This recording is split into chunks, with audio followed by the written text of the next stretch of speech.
So moving ahead, we have question number 5A. So talking about question number 5A, it's a 20 marker and the question tag here is analyze the limitations of Weber's industrial location in the contemporary times. So it's a 20 marker. So you will be getting around 4 pages. And in those 4 pages, what you can do is, how you can actually strategize your answer is, you can take first page to talk about what of Weber's industrial location theory. You can actually take the very important aspects of Weber's industrial location theory, like transportation cost, like labor cost, like agglomeration economies. Then together with them only, you can explain their significance.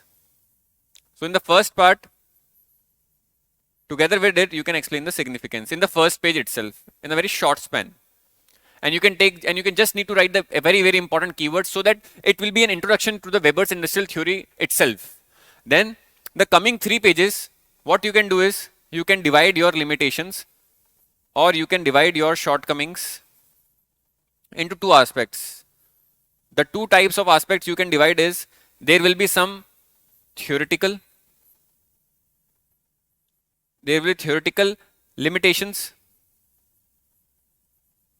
and then there will be some applied limitations. I hope it is clear. So there will be 2 kinds of limitations. One is from a theoretical point of view and one is from the applied point of view in the recent times. अब बोलते हैं कि start कैसे करते हैं. Start कैसे करें? Again intro can be from what और व्हाई. अब इसका कोई व्हाई कंटेक्स्ट तो है नहीं वेबर का, तो व्हाट से स्टार्ट करते हैं कि थी क्या एक्चुअल में Weber's industrial location theory. So we all know that Weber's industrial location theory, I am writing in short form, was a classical theory. अब क्लासिकल थ्योरी से क्या मतलब होता है? That it is actually having its root from the classical economics. और classical economics के अंदर इसके रूट्स थे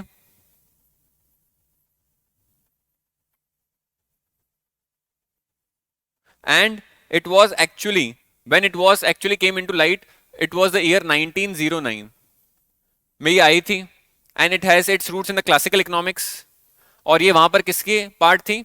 रीजनल इकोनॉमिक्स का ब्रांच के अंदर क्या है कि it was been introduced in the year 1909. Later during QR the quantitative revolution phase in the year 1950s के बाद का, then it came in the geography discipline. तब ज्योग्राफी के अंदर ये आई है. I hope it is clear. तो ये लिखना नहीं है हमें, we will just writing that Weber's industrial location theory is a classical theory which actually focuses on the supply side measures,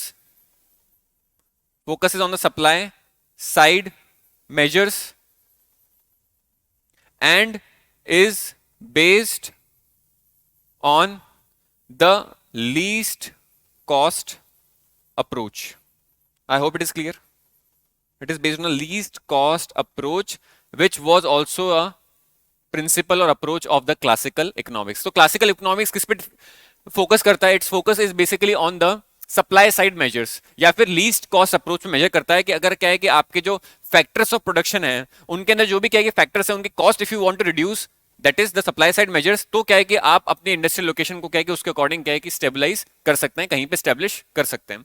so this is about the Weber's industrial location theory का introduction. तो you can write it was a supply side measure based location theory which is based on the principle of least cost approach of the classical economics. इतना कर सकते हो. उसके बाद आप बता सकते हो कि एक्चुअली इट वाज डिटरमिनिस्टिक. ये डिटरमिनिस्टिक थी, और डिटरमिनिस्टिक्स का मतलब यहां पर ये नहीं है कि it was related to environmental determinism. It was actually determinist in the sense कि it was economic determinism, and of course it was based on the deductive approach. हमें पता है क्यूआर के अंदर बहुत सारी क्या की थ्योरीज हमने इंपोर्ट करी थी, और बहुत सारी थ्योरीज क्या सारी डिडक्टिव थी अपने नेचर के अंदर, because they were based on simplifying assumptions and axioms. I hope it is clear. This will be your introduction.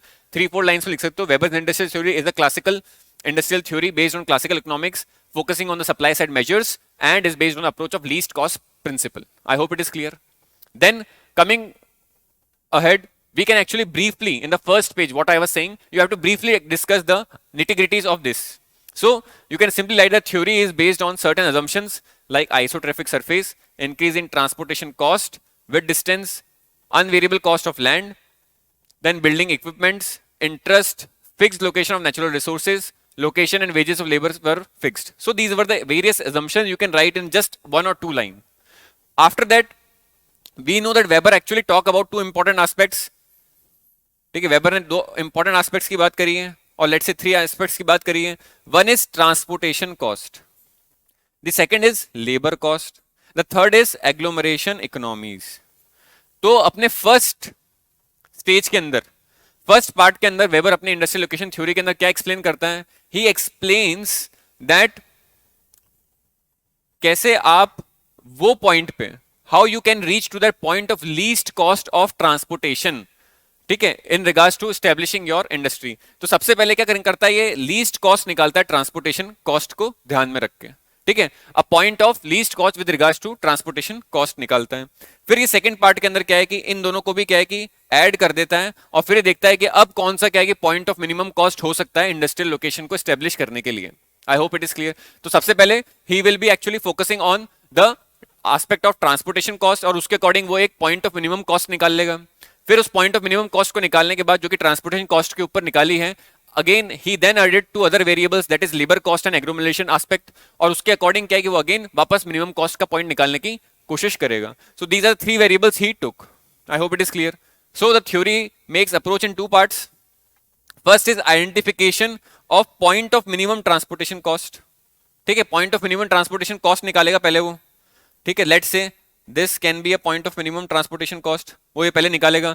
this is your market, this is your R1 raw material, this is your R2 raw material. ठीक है, तो this might be a point of minimum cost in case both the raw materials are gross raw material. I hope it is clear. ये निकाल लेगा पहले वो.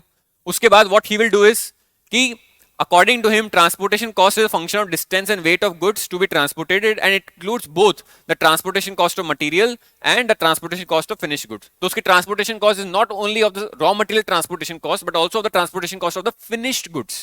I hope it is clear. तो ये इसने किया है.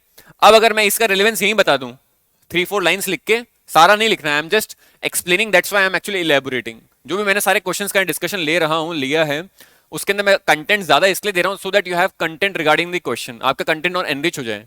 बट दैट डजंट मीन कि you have to write all the things, all the temporal spatial aspects लिखना जरूरी नहीं है. ठीक है, कहीं कहीं you can actually give them examples, कहीं कहीं क्या है कि आप छोटे छोटे रीजनल मैप्स बना के भी दिखा सकते हो. तो this is how you need to do. But since I am discussing in a model answer format, so you have to have the content, इसलिए मैं यहाँ पर रख रहा हूँ. सो जस्ट आफ्टर 2-3 लाइन्स में इसको समझा के यहाँ पर सिग्निफिकेंस दिखा सकते हो कि actually this particular aspect is still important or still is having significance in aspect of understanding the industrial location of certain iron and steel industries. Example इसमें निकाल सकते हैं इंडिया का. जैसे you can actually have this one R1 as your coal, ठीक है, this R2 as your iron and you have this as your market.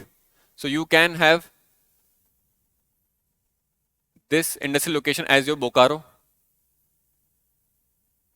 I hope it is clear. एक और एग्जाम्पल ले लेते हैं इसका. This is your R1, this is your coal, this is your R2, और ये जो एग्जाम्पल है that is near the iron ore location. यहां पर क्या है कि you can have industries like Jamshedpur, then you have industries like Salem, then you industries like Bhadravati. तो this you can actually give the significance of transportation cost. फिर इसके बाद ये सब फर्स्ट पेज के अंदर काम करने हैं. You just need to write a paragraph example, ताकि उससे क्या है कि वेबर्स की थ्योरी का इंट्रोडक्शन भी हो जाएगा और उसको एक एग्जांपल भी मिल जाएगा. At the max you can actually take the or push your content till the half page of the next page. ठीक है, then coming ahead, then second level पे वो क्या करता है, relocation of production away from the current point of. ठीक है, तो उसने क्या है कि ट्रांसपोर्टेशन कॉस्ट के अकॉर्डिंग एक पॉइंट ऑफ मिनिमम कॉस्ट निकाल लिया है. बट अब वो क्या करता है, इसके ऊपर 2 अलग वेरिएबल्स को लेके आता है. एक वेरिएबल है लेबर कॉस्ट का, एक वेरिएबल है एग्लोमरेशन का, और उसके अकॉर्डिंग क्या है कि वो अपनी लोकेशन को चेंज करता है विद द माइंडसेट कि अभी भी उसको मिनिमम कॉस्ट पे ही काम करना है. ठीक है, तो लेबर को ले आता है वहां पर. लीस्ट लेबर कॉस्ट प्रिंसिपल पे ले आता है वो, विच actually introduces to a new concept called as isodopanes, and these isodopanes are equal to an extra cost on transportation which is equal to saving made on labor. So let's say ये point है हमारे पास एक, ठीक है, ये point है हमारे पास, इस पॉइंट पे लेबर है L, इस पॉइंट पे लेबर है L+1, इस पॉइंट पे लेबर है L+2. तो अगर मान लो ये पॉइंट है हमारे पास पॉइंट ऑफ मिनिमम कॉस्ट, ठीक है. सो लेबर कहां पर ज्यादा है, यहां ज्यादा है labour. More labour will be means less rate. More labour होगी तो क्या होगा, they will be ready to work at lower wages. तो अगर क्या है कि ये वाली लोकेशन जो मिनिमम कॉस्ट की थी पहले प्रिंसिपल से आई थी, उसको अगर मैं यहां शिफ्ट करता हूं, then it will again be aspect of minimum cost, because यहां पर हो क्या रहा है कि जो एक्स्ट्रा, ये जो एक्स्ट्रा ट्रांसपोर्टेशन कॉस्ट लग रही है, it will be offsetted, it will be compensated with the saving in the labour cost. तो यहां पर क्या है कि वो इस एस्पेक्ट को ले लेता है. अब ये पर्टिकुलर पॉइंट भी क्या है कि रीसेंट टाइम में हम देख सकते हैं कि इसका भी सिग्निफिकेंस है, इसकी भी यूटिलिटी हमें दिखती है रीसेंट टाइम्स में. एग्जांपल की बात करूं तो मैं, there is enlargement of critical isodapane. Critical, तो ये जो हमारा थर्ड पॉइंट है, ये क्या है कि क्रिटिकल आइसोडोपेन है. This is critical isodapane. ठीक है, क्यों, क्योंकि अगर इसके इधर जाएंगे तो जो हम सेविंग कर रहे हैं लेबर कॉस्ट में, वो क्या है कि कम हो जाएगी as compare to the increase in the transportation cost. और इसके अंदर क्या है कि ट्रांसपोर्टेशन कॉस्ट तो क्या है कम है, मगर लेबर कॉस्ट भी हाई है. तो ये जो पॉइंट है that is a aspect of critical isodapane. और इसके अंदर क्या है कि हमें प्रॉफिट्स क्या है कि अज्यूम, या फिर हम क्या है कि प्रॉफिट्स को रियलाइज कर सकेंगे. तो एग्जांपल इसका मैं देखूं, enlargement of critical isodapane in contemporary times, and this can be feel or can be experienced in the way कि जो सर्विस सेक्टर इंडस्ट्रीज हैं इंडिया के अंदर, ठीक है, उनको जो बहुत सारे क्या है कि सर्विस सेक्टर के वर्क्स मिले, like BPO industry, like KPO industries, ठीक है, उसको क्या है कि हम एक्सप्लेन कर सकते हैं. जिसमें क्या है कि इंडिया के चीप लेबर का फायदा उठा रही बाहर की सॉफ्टवेयर एमएनसीज, ठीक है, they are making the laborious and the tedious task with the help of cheap labour of India. तो enlargement of critical isodapane. Then अगर मैं बात करूं तो example of made in China phenomena. Made in China phenomena जो है, उसको explain करने के लिए, भी क्या है कि this particular aspect of enlargement of critical isodapanes can be used. ठीक है, सो मेड इन चाइना के अंदर जो कि क्या है कि मैन्युफैक्चरिंग इंडस्ट्रीज शिफ्ट हो रही है, डी लोकलाइज होके कहाँ वेस्टर्न वर्ल्ड से चाइना के अंदर आ रही है, उनको भी क्या है कि एक्सप्लेन किया जा सकता है because of the cheap labour available in China. I hope it is clear. जो लास्ट है एग्लोमरेशन वाला, उसका वो क्या बोलता है कि of course then when different similar like kinded क्या है कि माइंड की जो इंडस्ट्रीज क्या है कि एक जगह आएंगी, ठीक है, then what it will do is it will be able to give what agglomeration advantages, because जो एक का क्या है कि बाय प्रोडक्ट है that can be used as raw material of the second industries, और सेकंड इंडस्ट्री के जो फिनिश्ड गुड्स है या सेमी फिनिश्ड गुड्स है can be used as a feed or the input of the third industry. So example की मैं बात करूं, so you can take Mumbai aspect. So Mumbai के अंदर अगर मैं बात करूं, so this is the Mumbai region, और यहां पे मैं बात करूं तो यहां पर कौन सी होगी, टेक्सटाइल स्लैश वूल इंडस्ट्रीज. यहां पे मैं बात करूं तो यहां पे कौन सी होगी, केमिकल स्लैश फार्मास्यूटिकल इंडस्ट्रीज. और यहां पे मैं बात करूं तो सर्विस सेक्टर इंडस्ट्रीज हैं बहुत सारी, जो कि क्या है कि इन दोनों को क्या है कॉम्प्लीमेंट करती है, इन दोनों के वर्क्स को कॉम्प्लीमेंट करती है. एग्जांपल की मैं बात करूं तो that can B let's say financial industries हैं, बहुत सारी फाइनेंशियल ऑफिसेज हैं वहां पे, तो फाइनेंशियल प्रोडक्ट्स बनाते हैं. एक और हो गया हमारे पास, कौन सा हो गया, जो ई कॉमर्स वाली इंडस्ट्रीज हैं वो हो गई हमारे पास, और सॉफ्टवेयर इंडस्ट्रीज हो गई. आई hope it is clear. So agglomeration advantages. तो क्वेश्चन था कि हाईलाइट द लिमिटेशंस ऑफ और analyse the limitations of weber industrial location theory. तो ठीक है, हमने पहले फर्स्ट पेज और हाफ पेज के अंदर क्या है कि उसके अंदर जो भी उसके बेसिक इंट्रोडक्शन था वेबर्स की इंडस्ट्रियल लोकेशन थ्योरी का, उसको एक्सप्लेन कर दिया. उसमें हमने क्या कि 3 वेरिएबल्स बता दिए जो वेबर ने यूज किए थे, ट्रांसपोर्टेशन, उसके बाद लेबर कॉस्ट, उसके बाद एग्लोमरेशन इकोनॉमिक्स को, और उसका हमने क्या है कि रिलेटिव आज के टाइम में सिग्निफिकेंस भी बता दिया. फिर अब क्या है कि हम यहां से जाएंगे प्रॉपरली 2.5 से 2.25 पेज का 3 पेज का पूरा क्या है कि लिमिटेशंस लिखेंगे. और लिमिटेशंस हमने बात करी थी 2 एस्पेक्ट में लिखेंगे. पहला लिमिटेशन हो गया थ्योरेटिकल लिमिटेशन, सेकंड लिमिटेशन हो गया अप्लाइड एस्पेक्ट ऑफ लिमिटेशन या शॉर्टकमिंग्स. तो अब देखते हैं, अब लिमिटेशंस की बात करूं तो मैं, I have theoretical shortcomings, then I have applied shortcomings. तो थ्योरेटिकल शॉर्टकमिंग्स तो इसका मतलब क्योंकि जो उसकी थ्योरी के अंदर क्या क्या दिक्कतें थी, एग्जांपल उसने बहुत सारे एजम्पशंस लिए थे।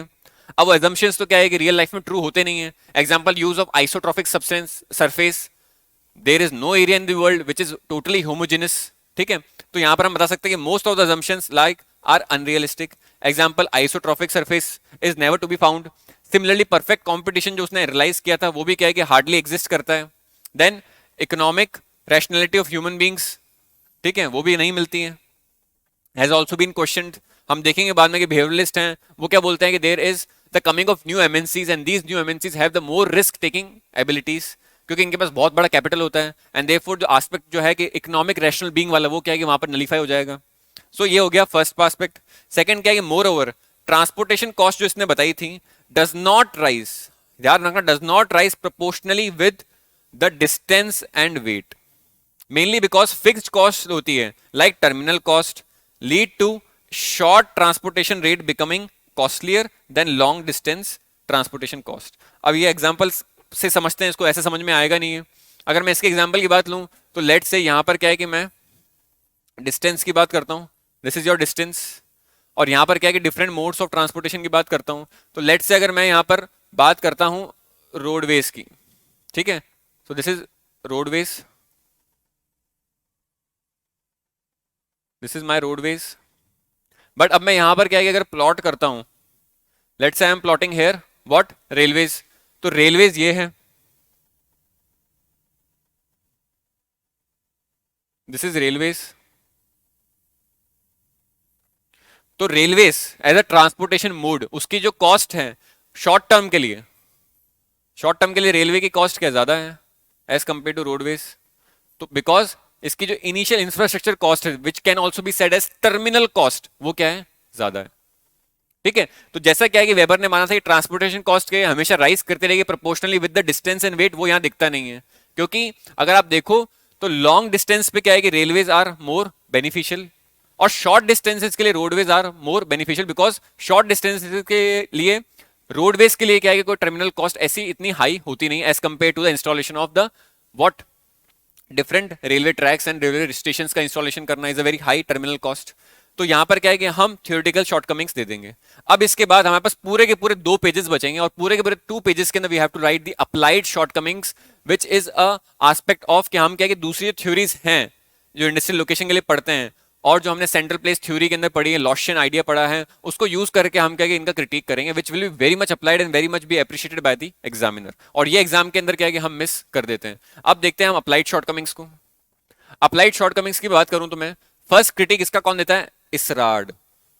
ठीक है, इसराड एक्चुअली देता नहीं, मगर इसराड की थ्योरी से क्या है कि हम इसका क्रिटिक बना सकते हैं। क्रिटिक किस तरीके से बना सकते हैं, इसराड थ्योरी ऑफ सब्स्टिट्यूशन को लेके अगर मैं बात करूं तो वेबर क्या करता है, weber has taken limited factors of production. Weber ने क्या किया है, लिमिटेड फैक्टर्स ऑफ प्रोडक्शन को लिया है, लिमिटेड फैक्टर्स ऑफ प्रोडक्शन को लिया है। ठीक है, ट्रांसपोर्टेशन ले लिया, लेबर कॉस्ट ले लिया, एग्लोमरेशन ले लिया। बट इसराड की सब्स्टिट्यूशन थ्योरी क्या बोलती है, there are other factors also which are at play. और अदर फैक्टर्स कौन कौन से हो गए, there are factors of credit cost, credit cost है, कॉस्ट ऑफ टैक्स या tax cost, then aspect of land rent, then there is aspect of agglomeration डिसइकोनॉमीज।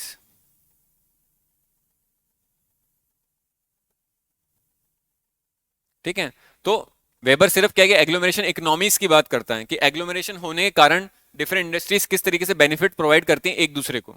But इसराड क्या बोलता है, along with agglomeration economies there is something called as agglomeration diseconomies also which the Weber has not considered. अब बात करते हैं कि ये तो उसने लिया ही नहीं है, तो ये ऐड होने चाहिए आपके पॉइंट ऑफ मिनिमम कॉस्ट निकालने के लिए एस्टेब्लिशमेंट के अंदर। But at the same time what is there, Alok सही आ रहा ना, ठीक है, what at same time is there is agglomeration diseconomies. ये कैसे जस्टिफाई कर सकते हैं कि जब बहुत ज्यादा एग्लोमरेशन हो जाता है, when a particular place is being congested with a more number of agglomeration of different kinds of industries, what happens is कि there is increase in congestion. Congestion increase होने के चक्कर में क्या होता है, there will be increase in the land rent. Land rent क्या हो जाता है, इंक्रीज हो जाता है, there will be increase in land rent, land rent increase हो गया, and land rent is a very important factor of production. Land rent increase होने के साथ साथ क्या होता है, कंजेशन के साथ साथ there will be increase in other aspects of factors of production. Example क्या हो गया यहाँ पर, व्हाट लग जाएगा, pollution tax, because now more industries are there, more congestion is there, therefore pollution will be a problem, and therefore government authorities of the local areas will be applying what, pollution tax। तो pollution tax आ गया एक factor of production. Then यहां पर क्या हो जाएगा, carbon tax हो गया, then there is environmental tax, तो ये भी क्या हो जाता है, इंक्रीज हो जाता है, and as a result of which what happens is कि there will be no more marginal gains of, जो पहले बहुत सारे क्या है कि रिटर्न्स आ रहे थे प्रॉफिट के लेवल पे, वो क्या हो जाएंगे अब उनकी, there will be decline in those marginal returns. I hope it is clear. ठीक है, तो now what industry will be doing is, industry will be now shifting from this particular place. Example की बात करें तो यहाँ पर करोल बाग के अंदर कितने सारे इंस्टीट्यूशंस हैं, as a result of which there is high congestion of the people और एस्पिरेंट्स, एंड उसके चक्कर में क्या हो रहा है कि लैंड रेट है increase so much that it is not even possible for middle class to actually pay the rent here. I hope it is clear. Many of you can relate to this situation, and therefore at times there are rumors in the market that Wajiram is shifting towards Noida. ठीक है, but वो सिर्फ rumors हैं अभी, but this can be a thing which we actually feel like, और ये होता है। ठीक है, then if you talk about इसराड का ही अगर हम बात करें, theory of interdependence, theory of dependence, अगर इसकी बात करें थ्योरी ऑफ इंडिपेंडेंस की, तो ये क्या बोलती है कि let suppose there is a particular industry, ठीक है, which is catering to this particular place, and this is a major industry, let say a major industry है यहाँ पे। तो इसका जब यहां पर क्या है कि इन्फ्लुएंस खत्म हो जाएगा from this point X to point Y, जब इसका इन्फ्लुएंस यहां से खत्म हो जाएगा, देन व्हाट हैपन इज कि there will be some minor industries which can also shoot up or which can also grow up. तो यहां पर क्या हो जाएगी, इंडस्ट्री बी हो जाएगी सेम प्रोडक्ट की। ठीक है, तो ये यहां पर अप्लाई करेगा, बट इसके बीच में क्या है कि industries will not have a point of minimum cost where they can actually come and compete with the major industry. तो ये बोलती है theory of interdependence. But Weber क्या है कि इस थ्योरी ऑफ इंटरडिपेंडेंस को क्या है कि इंक्लूड नहीं करता है अपनी इंडस्ट्रियल इक्वेशन थ्योरी में। इनफैक्ट वो स्केल पे बात ही नहीं करता है, he does not take into account the scale of industries, scale of industry. और इसका हमें एग्जाम्पल यूटिलिटी इंडिया के रेस्पेक्ट में इस सेंस में दिखती है कि there are certain what we called as major iron and steel plants, और उनका जहां पर क्या है कि इन्फ्लुएंस, जोन ऑफ इन्फ्लुएंस क्या है कि उनका जहां कम होना स्टार्ट होता है, वहां पर हमें क्या दिखते हैं, mini iron and steel plants. I hope it is clear. ठीक है, तो ये चीज है। तो इसराड की सब्स्टिट्यूशन थ्योरी क्या है कि अदर फैक्टर्स ऑफ प्रोडक्शन को भी इंक्लूड करती है, जो वेबर की थ्योरी नहीं करती है। इसराड की थ्योरी ऑफ सब्स्टिट्यूशन या फिर इंटरडिपेंडेंस क्या बात करती है कि there will be an aspect of scale also which has to be consider while actually taking the final conclusion of industrial location. वो क्या है कि वेबर नहीं इंक्लूड करता है। इसके बाद अगर हम बात करें तो we can come on the Loschian idea. अब लॉस्चियन आइडिया किस पे बात करता है, it talks about that the world has moved, let me change the pen, it talks about that the world has moved, the world has moved from Fordism, Fordism से world कहां move कर गया है, पोस्ट फोर्डिज्म पे। अभी technical concept है, किसी को नहीं पता, तो इसका मतलब सिंपल सा ये है कि पहले जो एक सिटी थी और उस सिटी की बाउंड्री थी, उसमें you use to find both, that is the MNC headquarter या फिर बिजनेस का हेडक्वार्टर वहीं मिलता था और उसकी मैन्युफैक्चरिंग यूनिट भी वहीं मिलती थी। ठीक है, तो this was city boundary. So earlier with in the city boundary what ever the business में बी, उस बिजनेस का हेडक्वार्टर और उस बिजनेस का वॉट हमारे पास, आलो के बंद हो गया डिस्प्ले, और उस बिजनेस का क्या है कि हमारे पास मैन्युफैक्चरिंग यूनिट भी क्या है कि हमें एक सिटी बाउंड्री में मिलता था। But in recent times what is happening is कि देयर इज, ठीक है, तो वहां पर क्या है कि एक पर्टिकुलर सिटी बाउंड्री में मिलता था, और ये हमारे पास क्या है कि उसकी स्टेट बाउंड्री है, और ये उसकी क्या है कि हमारे पास कंट्री की बाउंड्री है। बट पोस्ट फोर्टिज्म में क्या हुआ है, ये नेशन की बाउंड्री हो गई और ये इंटरनेशनल पेरिफेरी हो गई। But post Fordism has led to what, कि आपका जो हेडक्वार्टर है, ठीक है, आपका headquarter is there in the city only, but then there is delocalization, deindustrialization of the industries from this particular area. तो now आपको अदर लोकेशंस पे भी क्या है कि वो मैन्युफैक्चरिंग यूनिट्स मिलेंगे इस पर्टिकुलर इंडस्ट्री की और पर्टिकुलर बिजनेस की. अब ऐसा क्यों हुआ? It was the reason of post Fordism और the Loschian idea which says that it is now actually focusing on demand side factors. क्योंकि यहां पर हम किसका फैक्टर ले रहे हैं? डिमांड साइड का. जो लीस्ट कॉस्ट थ्योरी है वेबर की, which is only focusing on the supply side measures, वो नहीं इंक्लूड करता है. I hope it is clear. वो नहीं इंक्लूड करता है. तो लॉशियन व्यू क्या है कि was critical of the fact that Weber does not include the aspect of revenue maximization due to the focusing on demand side aspect. अब demand side से क्या है कि what we can do is we can actually increase revenue by fulfilling the or satisfying the demand which is there in the different parts of the world, जो कि post Fordism में scenario देखा गया है. तो revenue maximization पे there is no focus of Weber. Weber only talks about to reduce the cost and reduce the cost. तो लॉशियन idea क्या है कि यहां पर कंट्रास्टिंग व्यू देता है, क्रिटिक देता है किसका? वेबर का. आगे बात करें हम तो as per theory of spatial margins, theory of spatial margins की अगर मैं बात करूं, so you can take this as spatial cost curve. ये जो कर्व है, ये जो कर्व है, this is spatial cost curve है ये. और ये जो कर्व है straight line, this is spatial revenue curve. So what actually Weber do is Weber only focuses on reducing the cost, but spatial theory of spatial margins, what it says is कि profits are a relation of revenue minus cost. तो आप जब अपने revenue से cost को minus करते हो, then you will get profit, and profit should be the motive where your industry should be located, जो कि वेबर नहीं लेता, because Weber is only focusing on this. उसका यहाँ पर कोई मतलब ही नहीं है. हमने भी लॉशियन आइडिया के अंदर देखा है. And therefore as a result of which what happens is कि वो हो सकता है कि अपनी इंडस्ट्री यहां सेट कर ले वेबर, या यहां कर ले, बट अगर ऑप्टिमम पॉइंट देखें हम, जहां पे इनका जो डिफरेंस होगा रेवेन्यू और कॉस्ट का, जो कि प्रॉफिट को इंक्रीज करेगा, वो सबसे मैक्सिमम पॉइंट कहां होगा? The point will be this point O. So O will be the optimum location of an industry with regards to the profit that industry is making. But Weber is not considered about that. Weber is actually focusing upon the point of least cost. I hope it is clear. So this is the theory of spatial margins, जिससे भी क्या है कि हम critical aspect का limitation दिखा सकते हैं किसकी? Weber industrial location theory की. Then coming to the other aspect, that is critique by different schools of thought. जो हमने क्या है कि क्यूआर के टाइम पे बाद जो सोशल रेलेवेंस मूवमेंट हुआ है, उसके बाद जो डिफरेंट स्कूल्स निकले, उनका क्रिटिक भी क्या है कि हम बता सकते हैं. और उनका क्रिटिक जैसा क्यूआर के ऊपर होता है, वैसा ही क्या है कि हम वेबर की थ्योरी पे दे सकते हैं, because Weber theory was also deductive theory. Behaviourist क्या बोलते हैं कि does not take into account the aspect of behaviour. Example मैंने बताया कि इन रीसेंट टाइम्स, ठीक है, ग्लोबलाइज्ड वर्ल्ड के अंदर there are several MNCs who are actually sitting on a very huge pile of cash and capital, and therefore their risk taking capability, their risk taking capability is very very high. I hope it is clear. तो behavioral aspects को नहीं लेता है weber की theory. Then humanist criticize it for being having simplified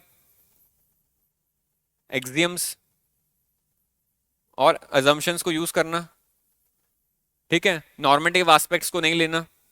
I hope it is clear. Then structuralist. अब structuralist का क्या है कि केस बहुत अलग है.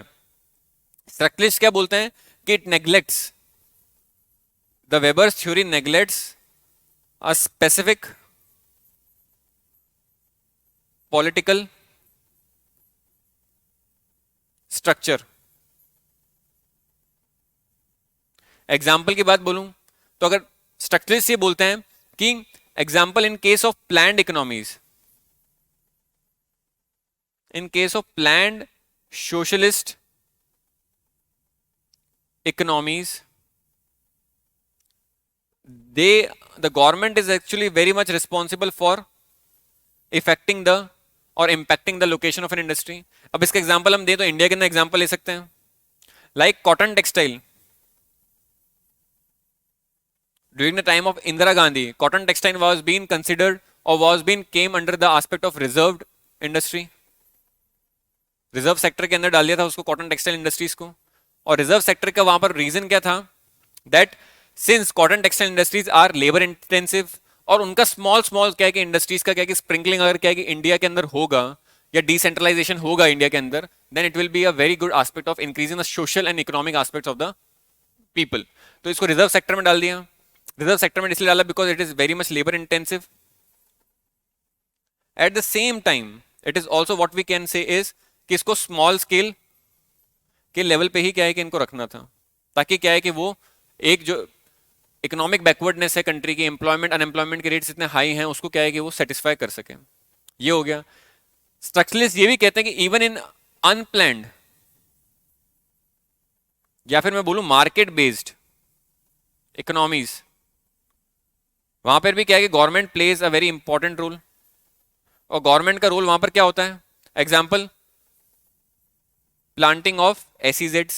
इंडिया में एसीजेड्स हैं, काफी सारी कंट्रीज के अंदर एसीजेड्स हैं, चाइना के अंदर एसीजेड्स हैं. तो एसीजेड्स का क्या है, that is to affect the location of industry. ठीक है, to affect the location of industry. एसीजेड्स क्या है कि बनाए गए हैं ताकि क्या है कि जो इंडस्ट्रियल बैकवर्डनेस है किसी पर्टिकुलर रीजन की, किसी एक कंट्री के अंदर, उसको क्या है कि आप इंप्रूव कर सको. तो स्ट्रक्चरलिस्ट क्या है कि दोनों ही प्लान्ड सोशल इकोनॉमीज और मार्केट बेस्ड इकोनॉमीज दोनों के अंदर क्या है कि रेलेवेंस बताता है किसका, गवर्नमेंट का, टू इंपैक्ट और influence the location of industries. I hope it is clear. Structuralist के अंदर अगर हम बात करें फेमस डेविड हार्वे की, तो हार्वे क्या बोलता है, हार्वे सेज कि अगर इंडस्ट्रीज एक पर्टिकुलर लोकेशन में बहुत टाइम से क्या है कि स्टेब्लिश्ड हैं, तो वहां पर क्या है कि इंडस्ट्रियल मैच्योराइजेशन आ जाता है. जो वर्कर्स होते हैं, लेबर यूनियंस होती है, वो क्या हो जाती है, मैच्योर हो जाती हैं. और वहां की लेबर यूनियंस क्या होती है, स्ट्रॉन्ग लेबर यूनियंस बन जाती हैं. और ये जो स्ट्रॉन्ग लेबर यूनियंस होती हैं, व्हाट दे डू इज कि they actually fight for their rights and in turn they increase the labour cost. और क्योंकि ये लेबर कॉस्ट को इंक्रीज कर देती हैं ये labour unions, and therefore the company management और the top business class executives, what they do is कि they actually transfer the location of the industry to a newer areas where the labor unions are not present or the labor unions are very weak. I hope it is clear. Therefore they can get more profits. तो यह aspect भी क्या है कि structuralist और radicalist like Harvey क्या है कि हमें बताते हैं. आई hope it is clear. And also in recent times इतने खतरनाक मैनेजमेंट प्रैक्टिसेस होती हैं कंपनीज के अंदर, ठीक है, which are actually changing the minds of the employees working there, that they can actually save the labour cost. Example क्या है कि everyone is made a manager in its own way in these multinational companies in these days, and therefore everyone feels that he is having certain stake in the company, but after all कोई stake होता नहीं है.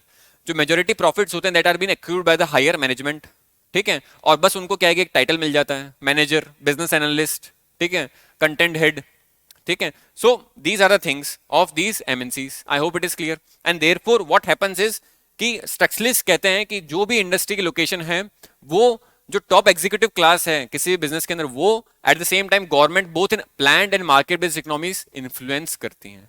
और ये aspect क्या है कि weber ने इंक्लूड नहीं किया था. तो एक कॉम्प्रिहेंसिव राइटअप है, अ कॉम्प्रिहेंसिव स्ट्रक्चरिंग मैंने बताई है वेबर्स इंडस्ट्रियल थ्योरी की लिमिटेशन लिखने के लिए. After this there is no need to look at any other source because I have covered all the important points. और मैंने इसका थियोरेटिकल लेवल पे, अप्लाइड लेवल पे, दोनों पे शॉर्टकमिंग्स बता दी हैं.